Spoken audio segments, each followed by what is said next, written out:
Prominent Yes campaigner Noel Pearson, an Indigenous Australian lawyer and land rights activist, gave a speech to the National Press Club last week.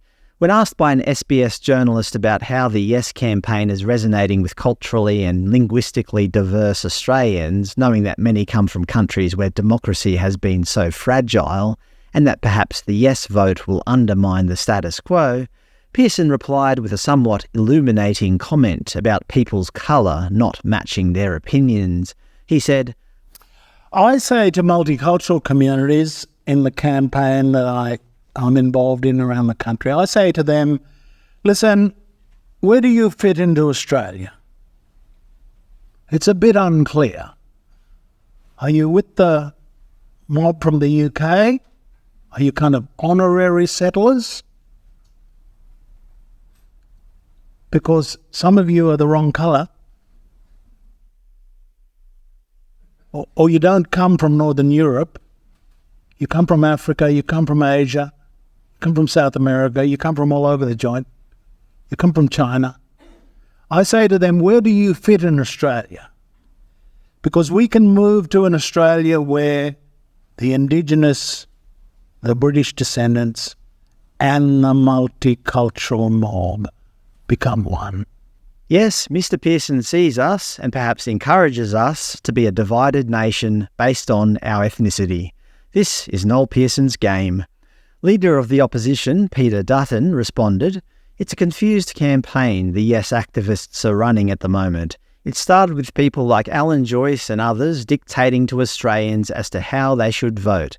Now you've got leading people in the Yes campaign like Noel Pearson talking about our country being segregated, and different people being worth different amounts depending on when they came here. I don't understand the logic behind it." I think I understand their logic. They want this. They want us divided. It furthers their perverse goals.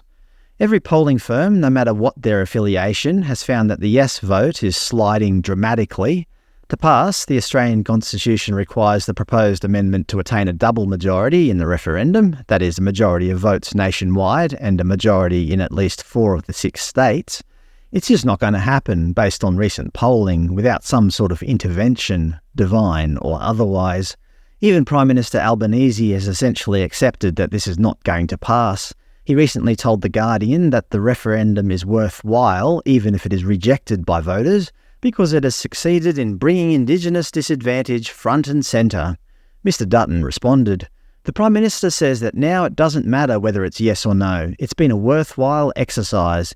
It's cost $500 million, and it's dividing our country." So we've got Marcia Langton, another highly paid activist, who famously said, "Every time the no case raises one of their arguments, you get down to base racism, or just sheer stupidity." We've got Noel Pearson essentially telling multicultural people that if they support the no case, they're the wrong colour. Not to mention that Mr. Pearson said some choice words regarding no campaigner and Indigenous Senator Jacinta Price. He said, "Jacinta Price is trapped in a redneck celebrity vortex and being used by right-wing think tanks to punch down on other blackfellas." Links to these statements below. Actually, I think this whole campaign has been worthwhile because it's made it abundantly clear to Australians what these people are all about. They're about division. That's what they want. They want Indigenous Australians to continue to think that they are victims. It keeps these people relevant. They're intelligent people, don't get me wrong, so that makes me tend to think that they know exactly what they are doing. They've got power, and they don't want to give it up.